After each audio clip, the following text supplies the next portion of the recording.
أنفسنا ومن سيئات أعمالنا من يهده الله فلا مضل له ومن يضلل فلا هادي له أشهد أن لا إله إلا الله وحده لا شريك له وأشهد أن محمدا عبده ورسوله يا أيها الذين آمنوا اتقوا الله حق تقاته ولا تموتن إلا وأنتم مسلمون يا أيها الناس اتقوا ربكم الذي خلقكم من نفس واحدة وخلق منها زوجها وبث منهما رجالا كثيرا ونساء واتقوا الله الذي تساءلون به والأرحام إن الله كان عليكم رقيبا يا أيها الذين آمنوا اتقوا الله وقولوا قولا سديدا يصلح لكم أعمالكم ويغفر لكم ذنوبكم ومن يطع الله ورسوله فقد فاز فوزا عظيما أما بعد فإن أصدق الحديث كتاب الله وخير الهدي هدي محمد صلى الله عليه وسلم وشر الأمور محدثاتها وكل محدثة بدعة وكل بدعة ضلالة وكل ضلالة في النار أيها الإخوة أعزكم الله بعون الله وتوفيقه. Kita akan melanjutkan qiraah kita pada Al-Qa'idatut Tasi'atu, kaidah yang ke-9 dari kaidah Tauhid Al-Asma' was Sifat. Kaidah yang ke-9 adalah al-aslu fi nususil asma'i was sifati baqa'uha ala zahiriha. Yang hukum asli, al-aslu hukum asli fi nususil asma' dalam nas-nas yang mengandung nama-nama was sifat dan sifat-sifat Allah, baqa'uha ala zahiriha, yaitu tetapnya nas pada zahirnya. Atau dengan bahasa lain, bahwa hukum asli dalil-dalil dari Al-Quran dan Sunnah yang membicarakan tentang nas-nas, nama-nama dan sifat-sifat Allah, ya hukum aslinya adalah memberlakukannya sebagaimana zahirnya nas tersebut. Wal maqsudu bidhahiriha, yang dimaksud dengan zahirnya nusus, zahirnya nas, adalah ayil ma'nal mutabadiru lidhihni, makna yang segera muncul atau yang pertama kali muncul pada benak, pada pikiran, liman yafhamu, bagi orang yang memahami, lughatal kitabi, bahasa Al-Quran, was sunnati, dan bahasa as-sunnah, wa huwal arabi, yaitu orang Arab. Artinya bahwa aslinya nas-nas Al-Quran dan sunnah yang membicarakan tentang nama-nama dan sifat-sifat Allah, ya diberlakukan sesuai dengan mana dari sisi bahasa Arab. Itu yang dimaksud dengan al-zahir, ya. Maka fala yajuzu laka, tak boleh bagimu, an ta'dila an zahiri hadzal nas, engkau berpindah dari zahirnya nas, yaitu memaknai dia sesuai dari sisi bahasa Arab tentunya, ila ma'nan akhar, tidak boleh engkau berpindah dari zahirnya nas ini ila ma'nan akhar, kepada makna yang lain,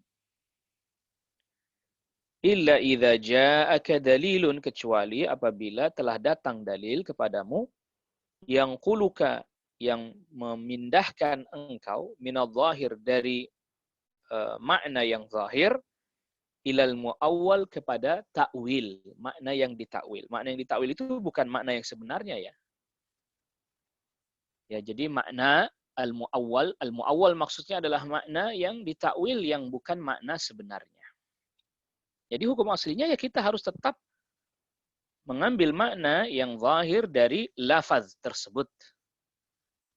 Yaitu tentu dari sisi bahasa Arab. Fa in ja'aka dalilun, apabila datang kepadamu dalil yaqtadi, yang menuntut, naqlaka, engkau berpindah, anil zahir, dari makna yang zahir kepada makna yang muawwal. Muawwal tadi kita sudah jelaskan. Makna muawwal adalah makna yang bukan makna yang semestinya. Kalau memang ada dalil, ya fantaqil, maka berpindahlah engkau kepada makna muawwal. Wa illam ya'tika dalilun, kalau tidak datang kepadamu dalil, fal aslu, maka hukum aslinya, wal baqa'u 'ala zahir, yaitu tetap pada zahirnya lafaz, zahirnya makna dari yang lafaz tersebut. Hatta yaridan naqilu, sampai datang yang memindah. Wa mithalu dzalik, nah ini contoh, Syekh memberikan contoh.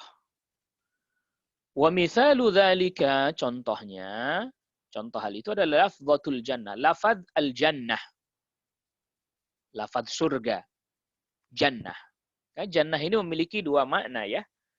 Bisa berarti surga, bisa berarti kebun. Nah, di sini Asy-Syaikh memberikan contoh lafzatul jannah, lafaz jannah allati dakhalaha abuna Adam, yang dimasuki oleh bapak kita, yaitu Nabi Adam alaihissalam.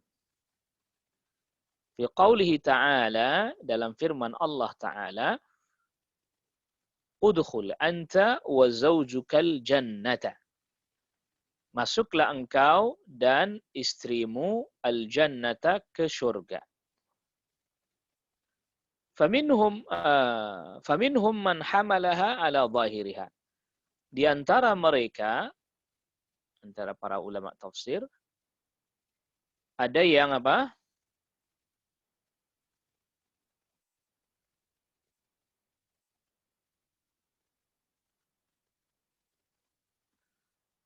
Ada yang berkata, atau faminhum man hamalaha, di antara mereka ada yang membawa kata jannah ala zahiriha, sesuai zahirnya.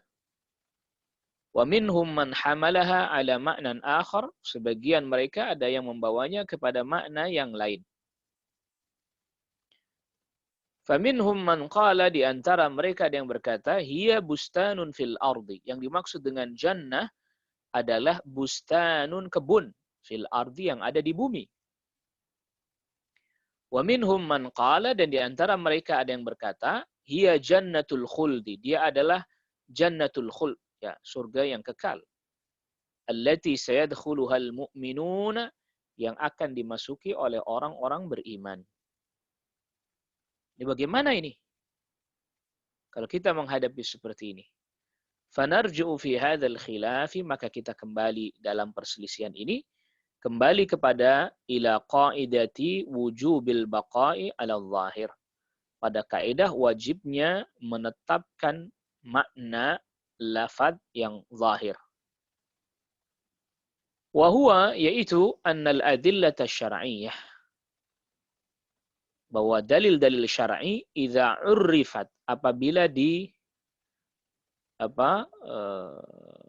ma'rifatkan, lafzul jannah, lafal jannah apabila dima'rifatkan, al jannah pakai alif lam, faqalat, maka dalil mengatakan al jannatu pakai alif lam, ini ma'rifat, walam tudhifha, dan dalil-dalil syar'i tidak mengidhafahkannya, labtidaan, tidak permulaan, walantihaan, dan juga akhirnya, artinya di depan tidak disebutkan, di belakang nggak disebutkan, tapi disebutnya al-jannah, fala yuradu biha, maka tidak dimaksudkan dengannya illa jannatul khuldi, kecuali surga kekal, allati, surga kekekalan, allati sayadkhuluhal mu'minun, yaitu surga yang akan dimasuki oleh orang-orang beriman nanti yaumal qiyamah, pada hari kiamat. Ya, jadi di sini ada perselisihan yang dicontohkan oleh Syekh. Ada perselisihan di antara para ulama tafsir tentang surga yang dimasuki oleh Nabi Adam alaihissalam. Sebagian mereka mengatakan bahwa surga yang dimasuki oleh Nabi Adam alaihissalam itu ya bukan surga yang nanti dimasuki oleh orang-orang mukmin, tetapi itu adalah kebun yang ada di bumi. Lalu kemudian sebagian lagi di antara para ulama tafsir mengatakan, ya surga yang dimasuki oleh Nabi Adam alaihissalam itu adalah surga yang nanti orang-orang mukmin masuk ke dalam surga tersebut. Nah, ketika kita menghadapi perselisihan seperti ini, maka kita menggunakan kaidah bahwa lafaz itu maknanya ya sesuai dengan zahirnya. Dan dalil-dalil syar'i telah menjelaskan bahwa apabila kata surga jannah diberi alif lam al-jannah, maka yang dimaksud adalah surga yang nanti akan dimasuki oleh orang-orang mukmin. Maka yang lebih kuat terkait dengan permasalahan ini bahwa surga yang dimasuki oleh Nabi Adam alaihissalam yang kemudian Nabi Adam alaihissalam keluar darinya, itu adalah surga yang dimana nanti orang-orang mukmin masuk ke dalamnya. Wa ala hadza, dan berdasarkan hal ini, faqauluhu azza wa jalla, maka firman Allah azza wa jalla, bal yadahu mabsutatani. Kedua tangan Allah terbuka. Zahirnya ayat ini adalah itsbatul yadaini lillah, menetapkan kedua tangan bagi Allah Subhanahu wa taala. Fayajibu 'alaika an tabqa 'ala zahir, maka engkau wajib tetap pada zahirnya makna, yaitu tangan. Wala tantaqil, dan jangan engkau berpindah ila ma'nan akhar, kepada makna yang lain. Illa biqarinatin, kecuali ada indikator. Ya, ada indikasinya. Kalau nggak ada ya nggak boleh. Atau dalil yang membelokkannya. Wa qauluhu ta'ala, dan firman Allah ta'ala, wa yabqa wajhu rabbika, dan kekallah wajah Rabbmu. Fadzahir, maka yang zahir dari ayat ini, annaha, bahwa ayat ini asbatat, menetapkan al-wajha, wajah lillahi, bagi Allah Subhanahu wa ta'ala. Fayajibu 'alaika, maka wajib atas engkau, an tabqa, engkau tetap, ala hadza zahir, pada zahirnya lafaz ini, yaitu wajah. Wa qauluhu ta'ala, dan firman Allah Subhanahu wa ta'ala, Ar-Rahmanu 'alal 'arsy istawa. Ar-Rahman, Allah yang maha luas rahmahnya, 'alal 'arsy istawa, istiwa di atas 'arsy. Fihi idhafatul istiwa, di dalamnya terdapat menyandarkan istiwa lillah, kepada Allah Subhanahu wa ta'ala. Fahuwa 'ala zahirin, maka dia dimaknai sesuai dengan zahirnya, itu istiwa. Fa'alaika an tabqa 'ala hadha adh-dhahiri, maka engkau wajib bagimu engkau tetap pada zahir ini. Jangan berpindah menjadi makna lain seperti istaula, menguasai. Jangan. Walidzalika, oleh karena itulah, ajma'a ahlus sunnah, bersepakat ahlus sunnah, ala annahu, bahwa sesungguhnya la yajuzul udulu, tidak boleh berpindah, an zahiril asma'i wa sifat, dari zahirnya nama-nama dan sifat-sifat Allah, illa biwujudi qarinatin, kecuali adanya indikator-indikator. Tadulluka, yang menunjukkan kepadamu, ala hadzal intiqali, agar engkau berpindah, yang menunjukkan bahwa harus berpindah dari makna yang zahir. Bainama qad ajma'a ahlul bidah, sedang di sisi lain ahlul bidah telah bersepakat ala wujubil intiqali, bahwa wajib berpindah minadh zahir, dari makna yang zahir dari lafaz, walau bila qarinah, walaupun tak ada indikator. Kata mereka alasannya kenapa harus berpindah, firaran minat tamthili, lari dari menyerupakan Allah dengan makhluk. Jadi kaidah mereka pokoknya agar supaya tidak serupa dengan makhluk, harus pindah atau ganti ke makna yang lain.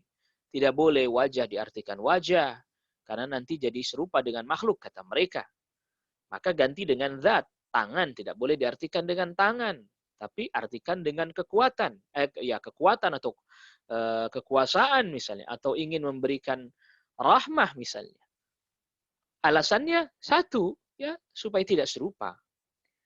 Lalu kemudian istawa, jangan diartikan istawa, diartikan dengan istaula, menguasai.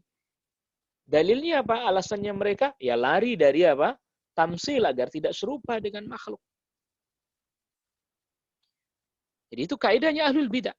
Pokoknya jangan artikan dia sebagaimana dia zahirnya lafaz, karena nanti serupa dengan makhluk. Itu alasan mereka. Faqaidatuna, maka kaidah kita annahu, bahwa sesungguhnya la yajuzu laka, tidak boleh bagimu ayyuhas sunni, wahai ahlu sunnah, idza mararta ala nassin, apabila engkau melewati satu nas min nususi sifati, dari nas-nas sifat, lahu zahirun, ya, yang memang memiliki makna yang zahir, tidak boleh bagimu antantaqila, pindah, an zahiriha, dari zahirnya nas, mahma farada syaitanu, walaupun syaitan mengharuskan ba'dal lawazim, beberapa konsekuensi-konsekuensi yang lazim, fi zihnika, dalam benakmu. Ya, jadi walaupun syaitan membisikkan konsekuensi-konsekuensi lazim dalam benak kita. Jadi misalnya begini tadi. Kalau kamu artikan wajah, nanti maka Allah serupa dengan makhluk. Ini namanya al-lawazim. Ya, konsekuensi-konsekuensi yang dibisikkan oleh syaitan dalam pikiran kita. Yang mendorong kita agar supaya kita membelokkan makna yang zahir kepada makna yang lain. Ya. Fa iyyaka ayyuharrifaka anil zahir. Maka jangan sampai syaitan memalingkan engkau dari makna yang zahir. Fattaqillaha, maka bertakwalah engkau kepada Allah. Wathbut, dan tetaplah engkau menggunakan metode atau kaidah ini, yaitu memaknai lafaz atau nas sesuai dengan zahirnya. Dan tentu yang kemudian kita katakan pasti tidak serupa dengan makhluknya, jelas, tapi kita tetapkan juga zahirnya. Ya, wajah, oh wajah, pasti nggak serupa dengan makhluk, selesai. Bagaimana kaidah-kaidah sebelumnya? Apabila disandarkan kepada Allah, maka maknanya tidak akan sama. Wajah yang makhluk dengan wajahnya Allah pasti nggak sama. Maka perbedaan penyandaran ini menjadikan konsekuensi beda maknanya, tidak sama. Al-qaidatul ashiratu, kaidah yang ke-10. Al-aslu fil kalami al-haqiqah. Hukum aslinya dalam satu perkataan adalah hakikat. Wala yantaqilu wala yajuzul intiqalu, dan tidak boleh berpindah anhu, dari hukum asli yaitu hakikat, ilal majazi, kepada majaz, illa biqarinatin, kecuali dengan adanya indikator. Ya, jadi setiap perkataan itu ya aslinya maknanya hakiki, tidak lantas diartikan dengan makna yang lain yang diistilahkan majaz, ya. Jadi aslinya perkataan dalam Al-Quran Sunnah hakiki. Jangan dipindahkan kepada majaz, kecuali ada dalil. Wa hadza mujma'un alaihi, dan ini juga disepakati baina ahlus sunnati, di antara ahlus sunnah. Wa syarhu, dan penjelasannya kama madha, sebagaimana sudah lewat, fi qaidatil zahir, dalam kaidah yang sebelumnya, itu kaidah zahir. Artinya bahwa diberlakukan sebagaimana zahirnya. Fal kalamu la yajuz, maka satu perkataan tidak boleh antantaqila, engkau pindahkan atau engkau berpindah, min haqiqati, dari hakikatnya satu perkataan, ila majazi, kepada majaznya, illa bidalilin, kecuali dengan dalil. Faqauluka, maka perkataan engkau, fi qaulillahi azza wa jalla, dalam firman Allah azza wa jalla, bal yadahu mabsutatan, bahkan kedua tangan Allah terbuka. Nah, ini artikan sebagaimana zahirnya dengan makna yang hakiki, tangan. Gitu. Nah, apabila ada orang yang berkata la yuradu bihal yadani, yang dimaksud dalam ayat bal yadahu mabsutatani, itu bukan dua tangan maksudnya. Wa innama yuradu bihi man ni'matu, tetapi yang dimaksudkan dengan yadahu itu bukan kedua tangan, tapi adalah nikmat. Nikmat Allah terbuka. Kan begitu. Kan ada yang mengatakan begitu. Jangan diartikan tangan. Maka berarti dia berpindah ke majaz. Karena hakikatnya, makna hakikatnya, yadahu itu tangan. Dia berpindah ke makna yang lain, yaitu majaz. Berarti nikmat. Bukan tangan Allah yang terbuka, tapi nikmat Allah yang terbuka. Fa'anta bidzalik, maka engkau dengan perbuatan itu tadi, mengatakan bahwa yadahu artinya nikmat, qadin taqalta, maka engkau telah berpindah minal haqiqati, dari hakikat, yaitu tangan, makna tangan itu hakikat namanya, ilal majazi, kepada majaz, yaitu berarti nikmat. Fala budda min dalilin, maka harus ada dalil yadullu ala hadzal intiqal, yang menunjukkan perpindahan makna ini. Kalau tidak ada, wa illa, kalau tidak ada dalil, fal aslu, maka hukum aslinya huwal baqa'u alal haqiqati, yaitu dia tetap dimaknai dengan hakikat, yaitu tangan. Karena nggak ada dalil yang membelokkan. Ya, yang ada ya tadi hanya prasangka-prasangka. Kalau diartikan tangan, maka nanti mirip makhluk. Itu namanya prasangka-prasangka. Wa mithalun akhar, contoh yang lain. Fi qaulihi sallallahu alaihi wasallam, di dalam sabda Nabi sallallahu alaihi wasallam, fi hadithi Anasin, di dalam hadisnya Anas radhiyallahu anhu. Di mana pada hadis itu disebutkan hatta yada'a fiha rabbul izzati rijlahu.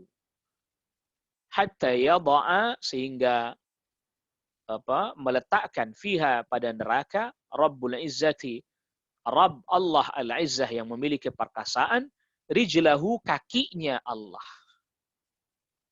Lalu kemudian ada mereka berkata, mereka yang tidak setuju dimaknai kaki, qalu laisal maqsud ar-rijl. Laisal maqsudur rijla. Maksud yang dimaksud dalam hadis ini bukan kaki. Ya. Wa innamal maqsudu, yaitu maksudnya tak lain tak bukan adalah at-taifatu minan nas, sekelompok manusia. Jadi mereka tidak mengartikan sehingga Allah meletakkan, Rabbul Izzah meletakkan kakinya dalam neraka. Mereka mengartikannya sehingga Allah meletakkan sekelompok manusia. Rijlahu diartikan bukan kaki, tapi sekelompok manusia. Padahal kata rijlun, makna hakikinya adalah kaki. Nah, mereka berpindah kepada makna majaz, yaitu sekelompok manusia. Fahum intaqalu, maka mereka berpindah minal haqiqati, dari makna hakiki, kaki, ilal majazi, kepada makna majaz, yaitu sekelompok manusia. Wa hadza tahrifun, ini adalah tahrif.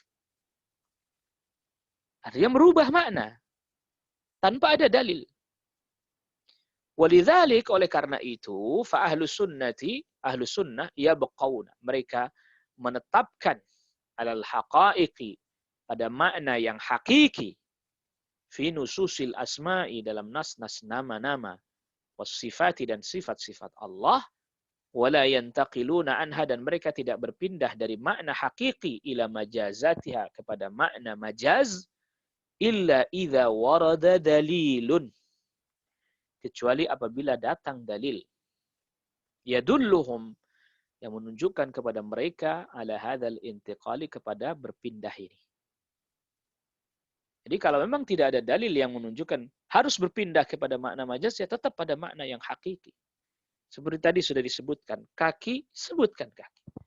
Pasti berbeda dengan makhluk, itu sudah kaidah yang salah lalu yang kita sudah bahas. Kaki Allah, ya pasti berbeda lah dengan kakinya makhluk, tak akan pernah sama. Dan apabila disandarkan, beda penyandarannya, beda maknanya. Kakinya manusia, kakinya sapi, pasti akan beda. Nggak usah begitu. Dua hewan, sapi, kambing. Kaki sapi, kaki kambing. Sama beda? Beda. Walaupun sama-sama disebut kaki, sebagaimana kaidah yang sudah lalu. Ya ikhwah. Ya, jadi terkait dengan kaidah-kaidah nama dan sifat-sifat Allah ini, atau tauhidul asma wa sifat, bagi yang kemudian mungkin tidak sempat mengikuti secara berurutan, ya, Atau kemudian kadang sebagian baru ikut di tengah, sedangkan sudah kita baca 1-2 kaidah, pasti akan mengalami kebingungan. Loh, kok tiba-tiba begini? Jadi bingung. Nah, maka oleh karena itu, silahkan nanti di murojaah lagi ya. Nanti linknya biasanya Joni akan sampaikan. Agar supaya bisa memurojaahnya lagi, sehingga kemudian ketika mengikuti kajian kita yang selanjutnya, dia jadi faham.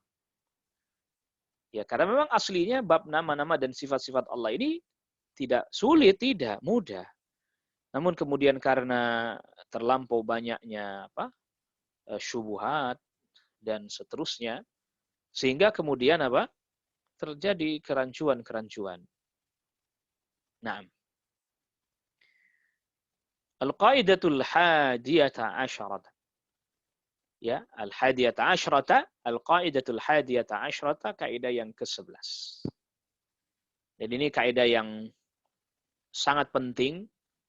Kaidah 11 ini bahkan Syekh banyak memberikan uraian penjelasan terkait dengan kaidah yang 11 ini.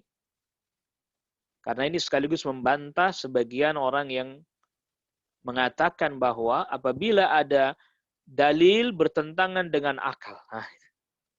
Dan ini adalah merupakan jampi-jampi mantra-mantranya ahlul bidah. Ya, saya ulangi. Jadi ini adalah merupakan bagian dari mantra-mantranya ahlul bidah. Bahwa ada pertentangan antara dalil dengan akal. Antara an-naqlu wal-aqlu. Nas dan akal ada pertentangan-pertentangan. Ini jampi-jampinya atau mantra-mantranya ahlul bid'ah untuk menyihir manusia. Bahwa seakan-akan benar terjadi kontradiksi, benturan antara akal dengan dalil. Ya, ini bagian daripada mantra yang diucapkan oleh sebagian ahlul bid'ah untuk memperdaya manusia bahwa ada pertentangan antara dalil yang sahih dengan akal. Padahal tidak ada. Nah, coba kita dengarkan atau kita baca nih penjelasan Syekh dalam masalah ini. Wadzalika, yang demikian itu, bahwa tidak ada pertentangan antara nas yang sahih dengan akal yang sharih. Jadi, kaidah yang ke-11, la yata'aradu nasun sahihun. Tidak akan bertentangan nas yang sahih ma'a aqlin sharih dengan akal yang sharih. Sharih itu bisa diartikan yang tegas, yang sehat. Nggak akan bertentangan nasnya yang sahih dengan akal yang sharih. Wadzalika, yang demikian itu, kaidah ini penjelasannya, li'anna alladhi anzalan nas, karena yang menurunkan nas, dalil, menurunkan Al-Quran, mewahyukan Al-Quran, siapa? Allah. Walladhi khalaqal aqla, dan Allah yang ciptakan akal. Ya, yang menurunkan Al-Quran adalah yang menciptakan akal. Wa huwa a'lamu bima yuhilul aqla an ma'anihi. Maka wa huwa a'lam, dialah yang lebih mengetahui apa yang akal bisa meliputi atau memahami an ma'anihi, dari makna-makna nas yang Allah turunkan. Allah tahu sampai sebatas mana nih akal mampu memahami makna-makna. Wan nusus an adillatiha, wan nususi, dan nas-nas an dilalatiha, dari apa yang ditujukan oleh nas. Allah tahu apa yang dimampu oleh akal untuk bisa memahami nas dan apa yang ditujukan oleh nas. Dan tidak mungkin Allah turunkan wahyu yang akal gak mampu memahaminya. Itu berarti sama saja kita mengatakan bahwa Allah membebani sesuatu yang di luar kemampuan. Kan gak mungkin. La yukallifullah nafsan illa usaha. Allah tak akan membebani sesuatu di luar kemampuan yang gak mungkin. Allah tidak mungkin membebani akal yang di luar kemampuan akal. Allah nggak mungkin menurunkan ayat. Allah tidak mungkin memberikan wahyu, menurunkan wahyu yang akal nggak bisa memahaminya. Nggak mungkin.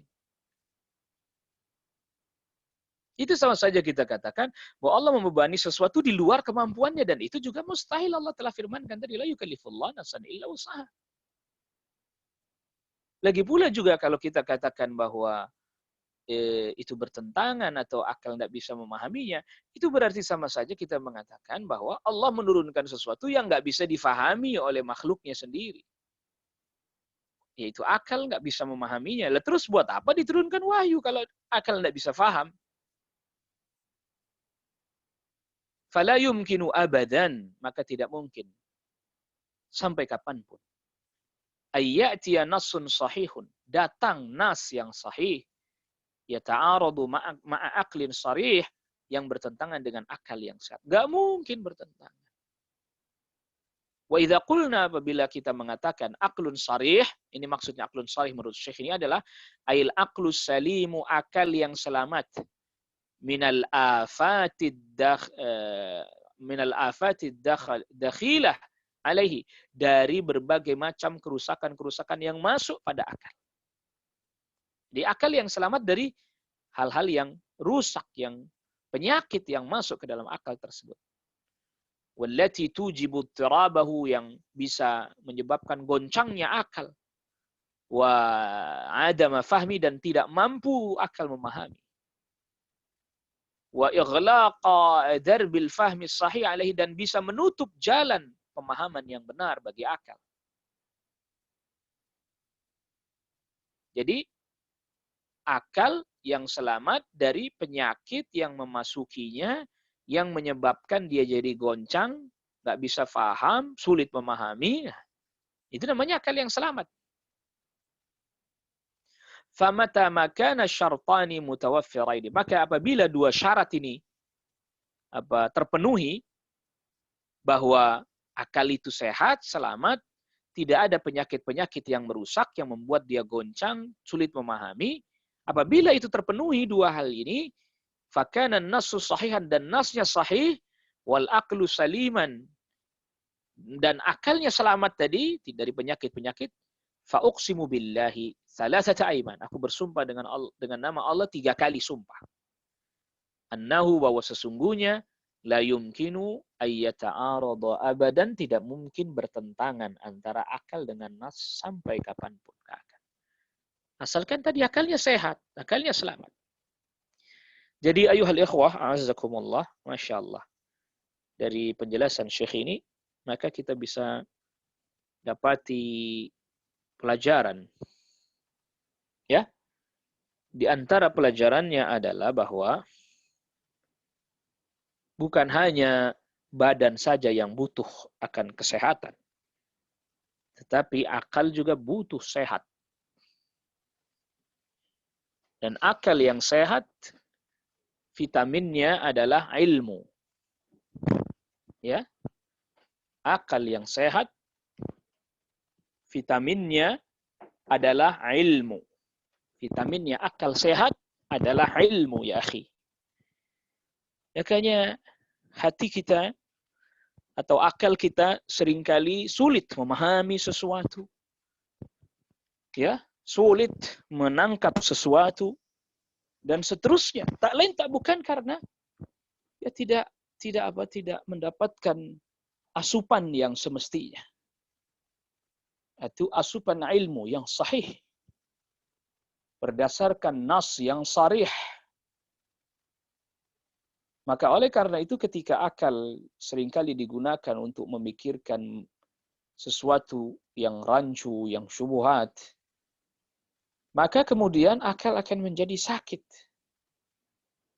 Ya, pemahaman akan menjadi rancu. Dan pemahaman yang rancu itu penyakit. Maka oleh karena itu, hendaknya seseorang dia berusaha untuk menjaga akalnya yang sahih. Maka para ulama tidak perkenankan kita mendengarkan perkataannya ahlul bid'ah dan seterusnya, karena nanti khawatir akal kita jadi kemasukan sesuatu yang membuat dia jadi goncang. Nah, jadi bukan hanya tubuh badan saja yang membutuhkan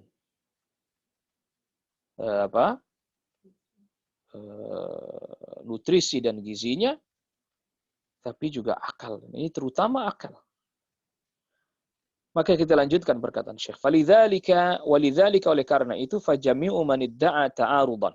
Fajami'u man idda'a, maka seluruh yang mengklaim ta'arudan, terjadinya pertentangan bainan naqli, antara dalil, wal aqli, dan akal, innama huwa min ahlil bid'ah. Tak lain tak bukan dia dari kalangan ahlul bid'ah, sebagaimana tadi kita sudah katakan. Jadi ini termasuk jampi-jampinya ahlul bid'ah, mantranya ahlul bid'ah, bahwa dalil ini bertentangan dengan akal dan seterusnya. Itu termasuk mantra-mantranya ahlul bid'ah. Wala tuhfadhu kalimatun wahidatun, maka tidak dihafalkan atau tidak didapati satu kalimat saja. An ahli sunnati wal jamaah, dari ahlu sunnah wal jamaah, fi itsbati ta'arudin, yang menetapkan adanya pertentangan baina naqlin, antara naql, dalil, wa aqlin, dan akal, abadan, selama-lamanya nggak akan didapati. Walamma arada Ar-Razi, dan tatkala Ar-Razi ini salah satu tokoh Asy'ariyah yang sangat, atau yang cukup dikenal atau bahkan sangat terkenal, ya, dan para ulama katakan Ar-Razi inilah yang memiliki peran memindahkan atau menggeser mazhab Asy'ariyah atau Asy'ariyah menjadi lebih dekat dan sangat dekat bahkan dengan Mu'tazilah ataupun Jahmiyah. Walamma arada Ar-Razi ay yushghiba ala ahli sunnah, ketika Ar-Razi hendak memunculkan fitnah pada ahli sunnah, biqanunihi al-fasid, dengan kitabnya Al-Qanun al-Fasid, yang rusak. Jadi dia punya satu kitab namanya Al-Qanun. Intadaba lahu, maka bangkitlah menghadapi Ar-Razi Abul Abbas Ibnu Taimiyah. Itu Syekhul Islam Abul Abbas Ibnu Taimiyah.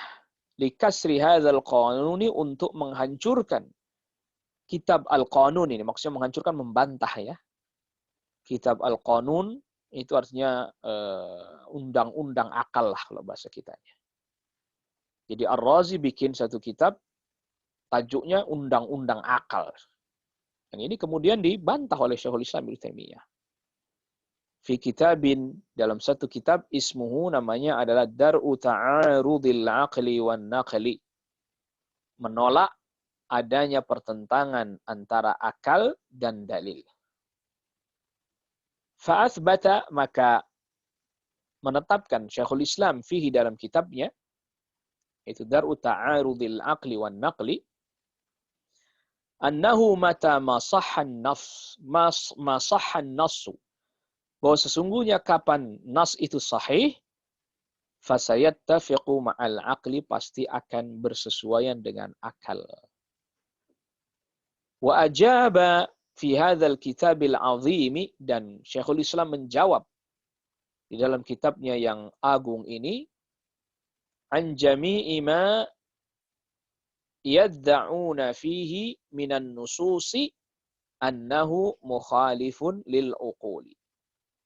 Dan Syekhul Islam menjawab di dalam kitab yang agung ini, an jami'i ma, menjawab seluruh apa, yadda'una, yang mereka klaim, ya, yadda'una fihi, yang mereka klaim, minan nusus, bahwa ada nas-nas, annahu mukhalifun lil uquli, yang dia bertentangan dengan akal. Dijawab oleh Syekhul Islam Ibnu Taimiyah syubhat yang dimunculkan oleh Ar-Razi bahwa ada nas-nas yang bertentangan dengan akal. Bi ajwibatin muhkamatin, dengan jawaban yang jelas. Jazahullahu anna wa 'anil muslimina khairal jaza, semoga Allah memberikan balasan kepada Syekhul Islam Ibnu Taimiyah, ya, dari kita dan dari kaum muslimin. Artinya kitab ini memberikan pemahaman pada kita dan kaum muslimin dengan pemahaman yang baik, khairul jaza, dengan balasan yang terbaik. Wa ja'ala qabrahu, dan semoga Allah menjadikan kuburnya raudhatan min riyadil jannah, taman dari taman-taman surga. Wa amalahu bi karamihi wa amalahu bi karami, dan Allah memperlakukannya dengan kemuliaan dan kedermawanannya Allah. wa a'la qadrahu, dan Allah tinggikan kedudukannya, wa nazzalahu fid daraini, dan Allah tempatkan tempat yang terbaik di dua tempat.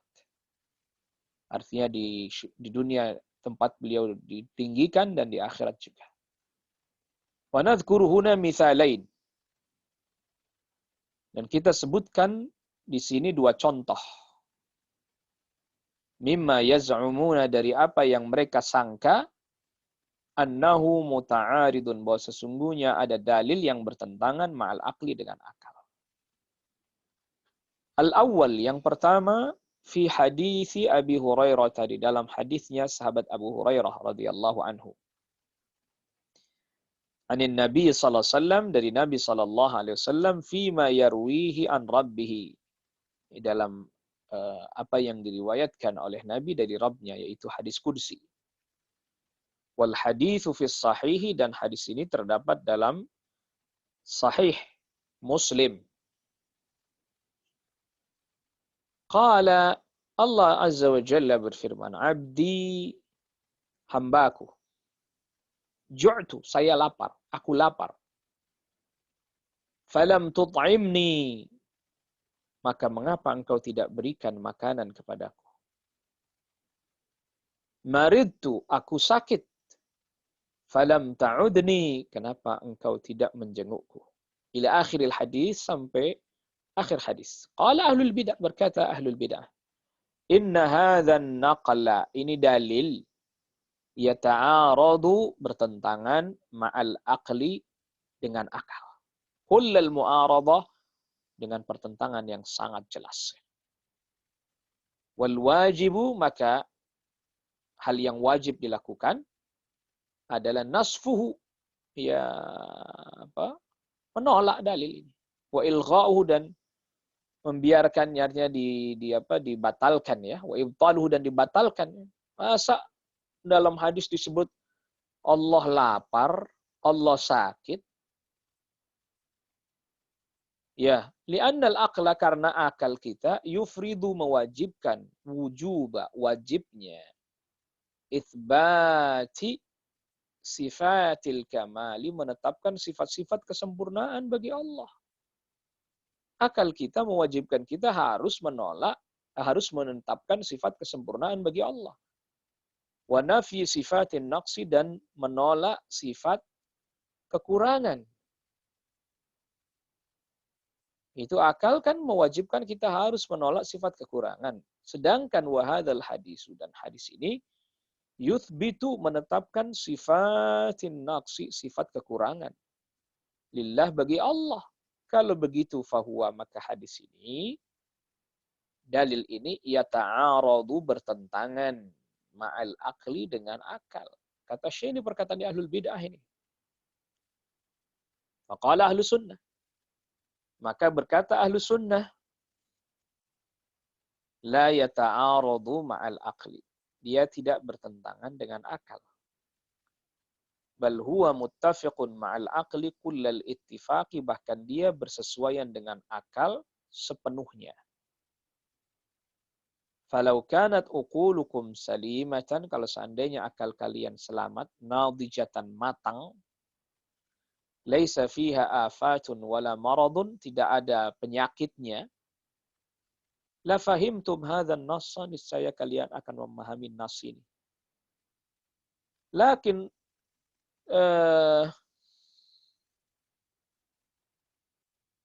lakinna uqulakum, tetapi akal kalian, uqulun mutalawwithatun, tetapi akal kalian adalah akal yang terkotori, bil qawaidil mantiqiyati, dengan kaidah-kaidah mantiq, logika, al falsafiyati, filsafat, al ma'funati, yang lemah, al mu'aridati, yang bertentangan, lil mangkuli, dengan dalil, wal munaqidati, dan yang juga bertentangan, lil ma'quli, dengan sesuatu yang sebenarnya bisa masuk akal. Limadza lam yadda'i hadha ta'arudha Abu Bakr? Kenapa sahabat Abu Bakar tidak pernah mengklaim akan terjadinya pertentangan ini. Nggak pernah. Wa Umaru, sahabat Umar juga tidak. Wal muhajirun, para sahabat muhajirin juga enggak. Wal ansar, dan para sahabat ansar juga enggak ada yang mengatakan ini bertentangan dengan apa? Dengan akal radhiyallahu anhum ajma'in. Ma'annahum turuqu hadzal hadis asma'uhum. Ma'annahu turuqu hadzal hadis asma'uhum. Padahal jalur-jalur hadis ini itu ya pendengaran mereka, artinya mereka yang dengar, mereka yang meriwayatkannya. Tapi mengapa tidak ada satupun di antara sahabat yang bertanya kepada Rasul, ini kok hadis ini bertentangan ya dengan akal kami? Nggak ada. Kenapa begitu? Li'annahum nadharu lahu bi'uqulin salimah, karena mereka, para sahabat, melihat hadis ini dengan akal yang selamat.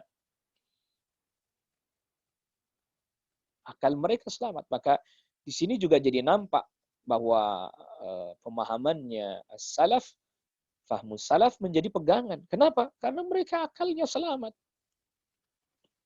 Adapun orang-orang yang di belakang telah tercampur akalnya dengan ilmu filsafat, mantik, dan seterusnya, maka akal mereka sulit memahami dalil.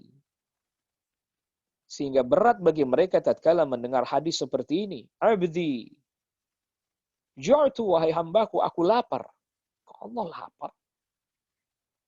Maridtu, aku sakit. Kok Allah sakit? Sehingga mereka katakan, oh ini berarti dalil ini bertentangan ini dengan akal. Padahal para sahabat nggak ada yang mengatakan bahwa dalil-dalil ini bertentangan dengan akal. Nggak ada. Wa bayanu dzalika, dan penjelasannya hal itu, annahu, bahwa sesungguhnya indana mithalun wa qa'idatun arabiyyatun. Kita memiliki contoh dan kaidah dalam bahasa Arab. Fahadal hadithu, maka hadis ini wadihud dalalati, jelas apa yang ditunjukkannya. La labsa fi, tidak ada kesamaran, wala iskala, dan tidak ada kemuskilan, enggak ada. Fabillahi, maka demi Allah, alaikum, atas kalian, malladhi tafhamunahu, apa yang kalian fahami. Min qawlihi ta'ala, dari firman Allah subhanahu wa ta'ala, man dzalladzi yuqridullaha qardan hasana.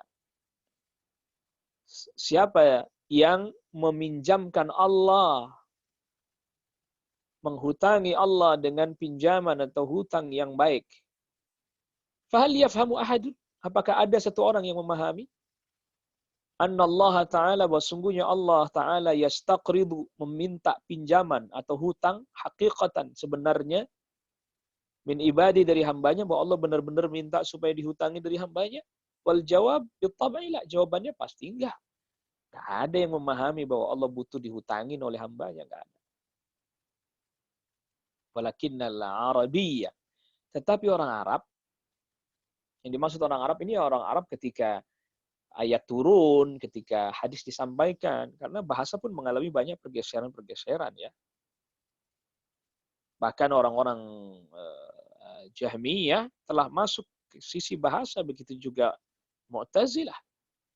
Sehingga pun beberapa kaidah dalam bahasa menjadi berubah karena mengikuti rumusan mereka. Walakinnal arabiyyah, tetapi orang Arab, yafhamu min hadzal tarkib, memahami dari struktur ini, annal mu'azzama, bahwa yang diagungkan itu Allah subhanahu wa ta'ala. Innama ja'ala hajatal makhluqati, dia menjadikan hajatnya makhluk kahajatihi, seperti hajatnya dirinya sendiri. Jadi tadi ketika Allah katakan, hambaku, aku lapar, engkau tidak memberikan makan kepadaku, aku sakit, engkau tidak menjengukku, itu Allah menjadikan hajat makhluk seperti hajatnya Allah. Min babil hasi, ini masuk dalam bab mendorong, wa targhibi, dan memotivasi, fi raf'i hajatil muhtaji, dalam menghilangkan hajatnya orang yang butuh. Fahuwa min babit targhib, maka dia masuk ke dalam bab memotivasi, fi kashfil kurbati, menghilangkan kesulitan. Walaysa li'anna Allah Ta'ala yahtaju, bukan karena Allah butuh ila ayyuqridahu ahad, kepada seseorang yang menghutangi kepada Allah. Enggak, Allah enggak butuh. Wa kadzalikal hal huna, demikian juga keadaan ini fi hadzal hadis, dalam hadis ini. Faqauluhu ta'ala, maka firman Allah Subhanahu wa taala, ju'tu, saya lapar.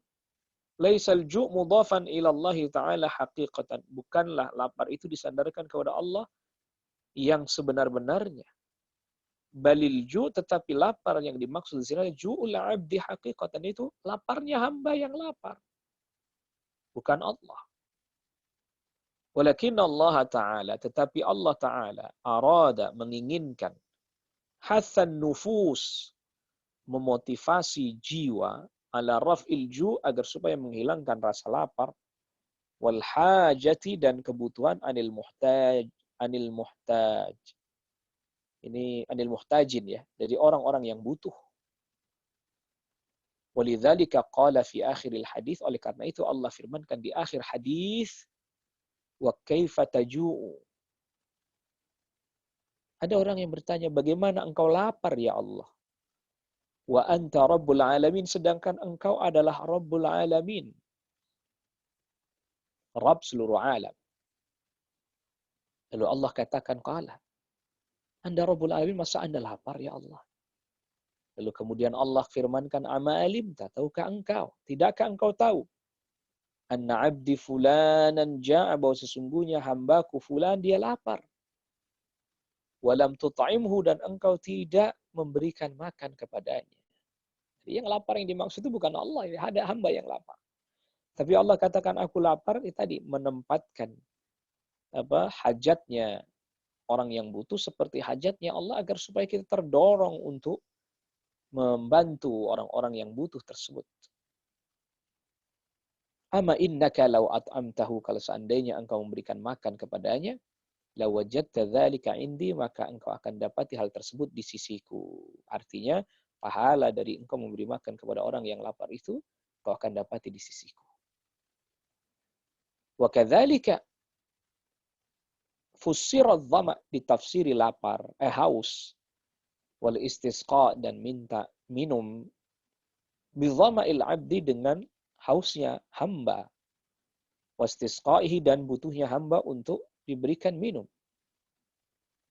Wa kadzalika fussira al-maradu, begitu juga ditafsiri marad, sakit, bi annahu maradul abdi, bahwa itu adalah sakitnya hamba, bukan Allah yang sakit, bukan. Maka nanti di akhir hadisnya nanti dijelaskan.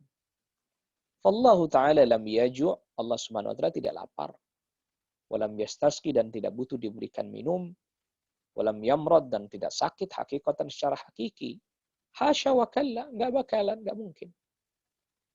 Wa innal 'abda hakikatan, hamba, sungguhnya hambalah yang secara hakiki, huwallazi jaa', dialah yang lapar, huwallazi jaa'a, dialah yang lapar, huwallazi istasqa, dialah yang minta minum, wa marida, dan dialah yang sakit.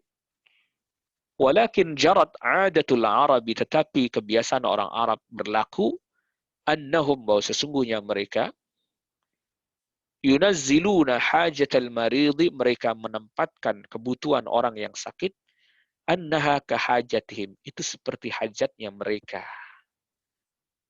Min babi hathin nufus, masuk ke dalam bab mendorong jiwa, wa targhibiha, dan memotivasinya, fi izalatil karb, dalam menghilangkan kesulitan, wa tanfisi syiddah, dan menghilangkan beban berat, wa kashfil kurbah, dan menghilangkan berbagai macam kesulitan dari orang yang sedang mengalami kesulitan.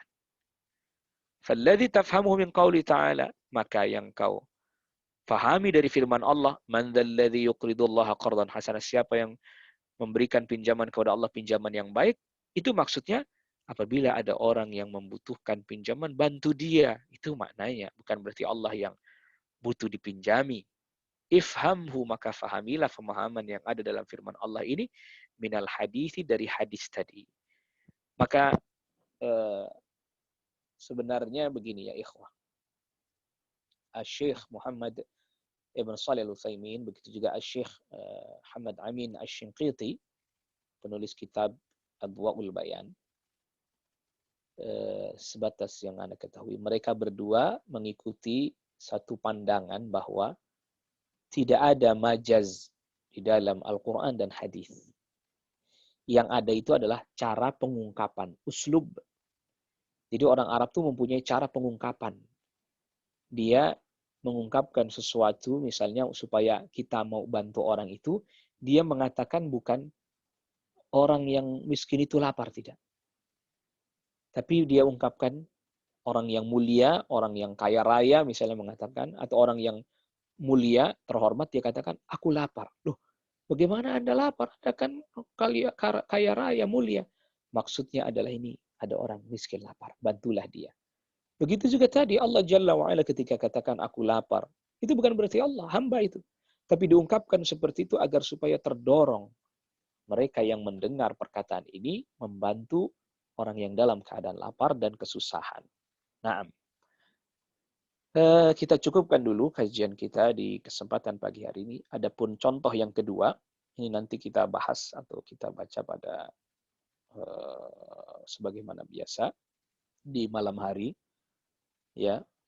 Kecuali ada hal-hal yang uzur mungkin tidak bisa dilakukan, tapi kalau tidak, insya Allah tetap berjalan dan berlaku sebagaimana biasanya, ya. Ya, berjalan dan berlaku seperti biasanya. Jadi ini perlu memang agak perlahan-lahan, ya.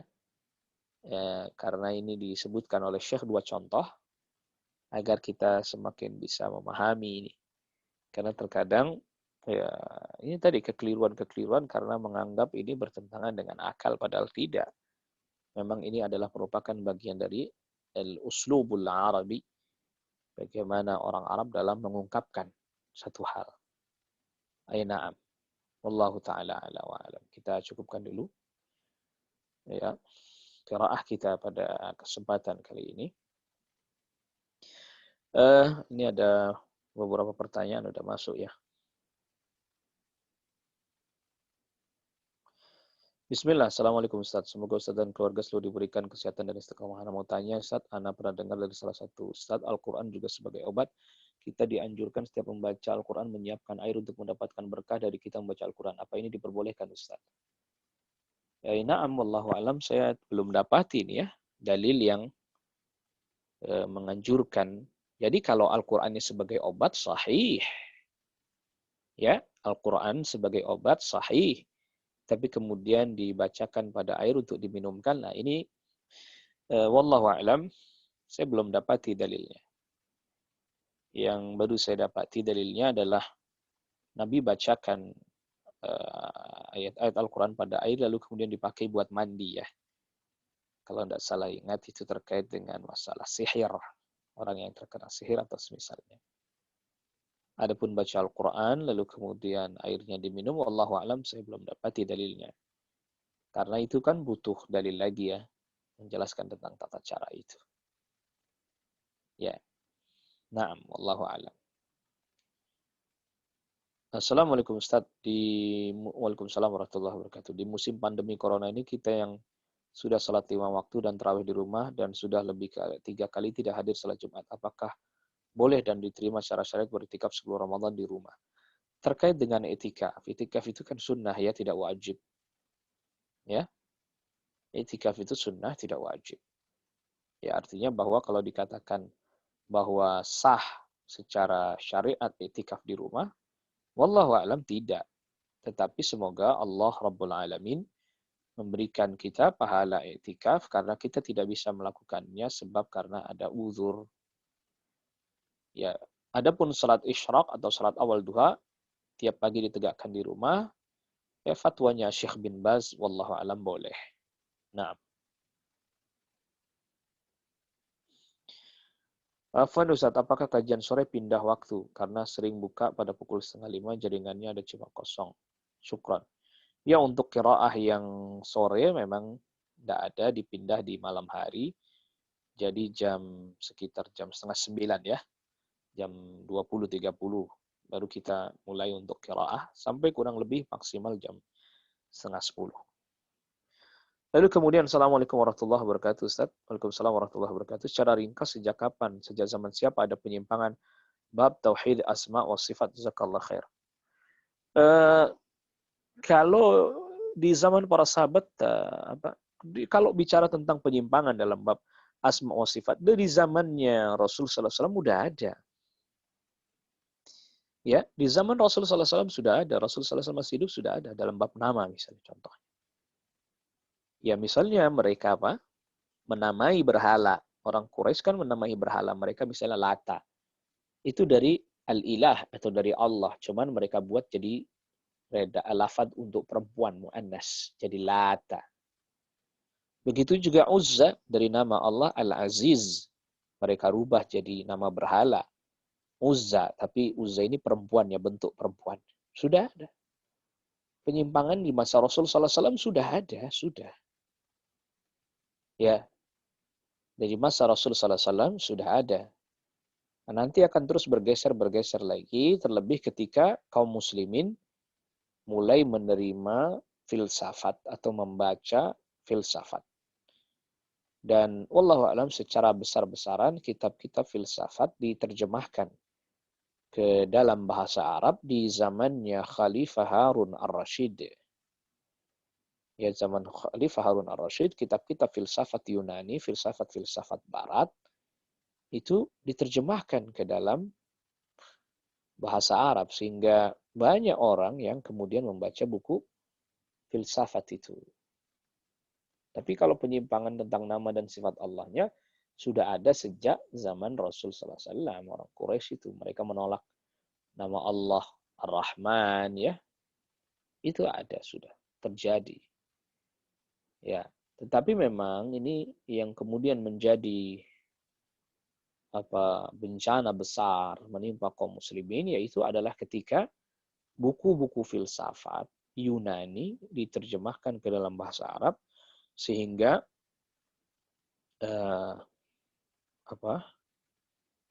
mereka membaca buku-buku filsafat itu. Nah,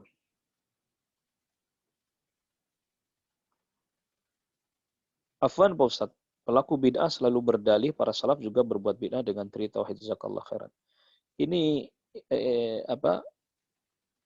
nggak ada salaf berbuat bid'ah, nggak ada.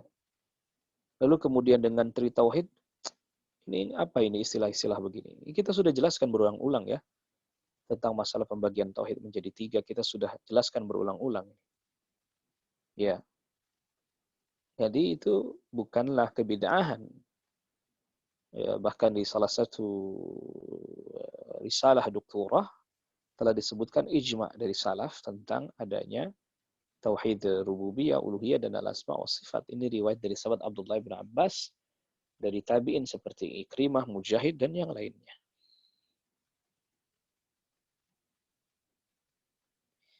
Jadi perkataan yang seperti ini hendaklah berhati-hati. Ya, karena apa? Karena menuduh salaf berbuat bid'ah ini adalah tuduhan yang besar, kedustaan juga yang bohong dan kedustaan yang besar. Nah, Bismillah, mau bertanya Ustaz, apakah ada larangan secara syariat kita menggunakan kata Tuhan dalam redaksi berdakwah atau secara umum? Semoga Allah menjaga antum dan keluarga. Jazakallah khairan. Wa jazakallah khairan. Tentang masalah Tuhan, ini kan bahasa Indonesia ya, yang kita harus ketahui juga ini maknanya apa. Ya, karena maknanya bisa berarti ada beberapa makna. Maka yang lebih selamat wallahu alam ya menggunakan lafaz-lafaz yang telah datang dari syariat. Ya, Rabb misalnya, Allah misalnya, ini kan lafaz-lafaz yang telah datang nas dari syariat. Adapun Tuhan apa maknanya? Ini kan perlu diperinci lagi. Perlu dipertegas lagi. Maka nanti ada penjelasan juga dari para ulama, hendaknya kita menggunakan lafaz-lafaz yang tegas, lafaz-lafaz yang jelas. Ya, tidak menggunakan lafaz-lafaz yang maknanya masih global. Wallahu taala a'la wa alam. Kita cukupkan kajian kita ya di kesempatan pagi hari ini, dan perlu kita informasikan ya kepada ikhwas sekalian agar